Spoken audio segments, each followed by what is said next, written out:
আমরা নির্বাচনী সমঝোতা করব। আমরা যে কথাটা বলেছি যে প্রত্যেকটি জায়গায় একটা বাক্স হবে, সেই নীতিতেই আমরা আগাচ্ছি। এবং শুধু ইসলামী দল না, এখানে ইসলামী দলের পাশাপাশি দেশপ্রেমিক প্রতিশ্রুতিশীল আরও যারা আছেন তারাও ইতিমধ্যে সংযুক্ত হচ্ছেন এবং আরও আপনারা দেখতে পাবেন সংযুক্ত হবে ইনশাল্লাহ। আমরা সবাইকে নিয়েই দেশ করতে চাই। আমাদের অবস্থান হচ্ছে যে গণভোট আগে না হলে কিসের ভিত্তিতে সাধারণ নির্বাচনটা হবে।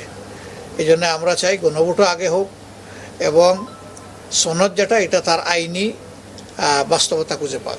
আওয়ামী লীগ তো নিজেই নির্বাচন চায়নি, আপনারা কি জোর করে তাদের উপর নির্বাচন চাপাইয়ে দিবেন? তারা যদি নির্বাচন চাইতোই তাহলে 3টা নির্বাচন করার সুযোগ তারা পেয়েছিলেন, হাতছাড়া করলেন কেন? তারা তো নির্বাচনে বিশ্বাসী, কথা প্রমাণ করতে পারেননি।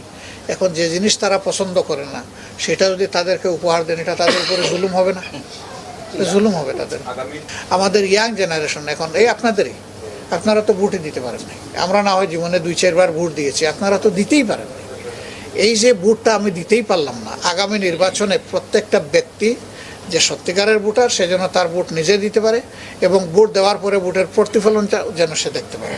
এখানে যেন অতীতের নোংরা রাজনীতির পুনরাবৃত্তি না হয় সেই ব্যাপারে আমাদের সবাইকেই সজাগ থাকতে হবে। বিশেষ করে মিডিয়ার চোখ দারুণভাবে খোলা রাখতে হবে এবং কেউ যেন এই মিডিয়ার চোখ এসকেপ করতে না পারে সেই ব্যাপারে আমরা আশা করব যে আপনারা ভূমিকা পালন করবেন। অতীতে যারা এগুলা করেছেন তারা কেউ অতি উৎসাহী হয়ে করেছে, আবার কেউ অতি উৎসাহীদের সাথে তাল মিলাইতে গিয়ে করেছেন। কিন্তু জনগণ যখন জেগে উঠে তখন আর কারো তাল জায়গায় থাকে না, তখন সবাই বেতাল হয়ে পড়েন। তখন জনগণের ইচ্ছারই প্রতিফলন হয়, ওনাদের যে ইচ্ছা সেই ইচ্ছার আর প্রতিফলন হয় না।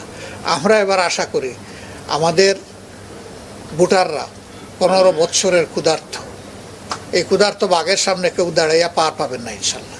ইতিমধ্যে কিন্তু জামায়াতে ইসলামী বিভিন্ন আসনে প্রার্থী ঘোষণা করেছেন, সেটি কি তফসিল ঘোষণার পর কোনো কারণে পরিবর্তন হতে পারে নাকি এটাই চূড়ান্ত? না, অনেক পরিবর্তন হবে, কারণ আমরা তো সবাইকে নিয়ে চলতে চাচ্ছি। যদি ক্লিয়ার না হয় জামাত কি তার অবস্থান থেকে সরে আসবে? দেখেন, গণতন্ত্রের ফর্মুলা কি?